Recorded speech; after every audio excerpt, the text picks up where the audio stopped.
আসসালামু আলাইকুম। কবিতা পার্ট 2 সাদিয়া তুলি ডায়েরিজ। কর্মসূত্রে হোমটাউন ফিরে আসা। কলেজ ফ্রেন্ডসদের কাছে বলা হয়নি, কারণ আমি চলে যাচ্ছি জানলে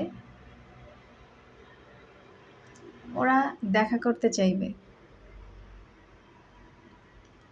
ওদের গুড বাই বলতে খারাপ লাগবে।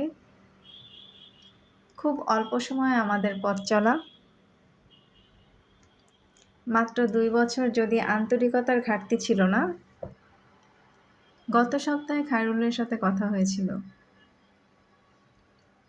একজন ফোন দিয়ে সবার খোঁজ একসাথে পাওয়া যায়, কারণ আমি জানি ওরা সবাই একজোট হয়ে ফোন দিয়েছে। আমি ওদের একমাত্র বন্ধু না, কিন্তু জীবনের তাগিদে আমাকে হোমটাউন শিফট হতে হয়েছে। এ সপ্তাহে আবারও খায়রুল ফোন দিয়েছে। হ্যালো বৃষ্টি, কেমন আছো? বৃষ্টি, ভালো। তোমরা সবাই কেমন আছো? আমি বুঝতে পেরেছি এরা আমাকে না পেয়ে যোগাযোগ করেছে। বৃষ্টি, তোমাদের বলা হয়নি। আমি বাড়িতে চলে এসেছি, আর ফেরা হবে না।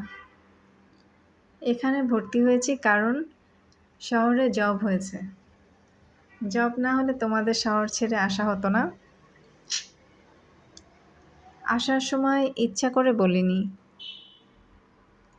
তোমাদের মন খারাপ হতে পারে।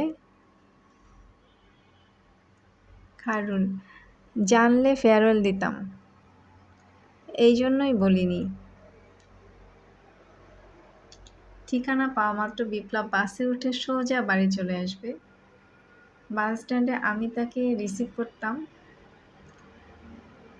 কিন্তু সেও কিছু না বলে দূর থেকে সন্ধান নিয়ে ঢাকা ফিরে গেছে। ওদের ভাষায় বলা যায় ঢাকা গিয়ে অনার্সের ব্যাকরণ মাথার উপর দিয়ে চলে যাচ্ছে। বিপ্লব এবং আমার হোমটাউন একই জায়গায় জানা ছিল না। এখনও সে আমার সহপাঠী জানা ছিল না। সেও ঢাকা ছেড়ে আমার ডিপার্টমেন্টে ভর্তি হয়েছে। অনার্স মাস্টার্স শেষ হয়ে গেছে। তারপরও বিপ্লবের অভিমানের সুর একদিন বলেছিল ভালোবাসা থাকলে সেদিন না বলে আসতে না। আমি তাকে প্রমাণ দিয়েছি ভালোবাসা সেদিনও ছিল, আজও আছে, আজীবন থাকবে ইনশাল্লাহ। Thanks for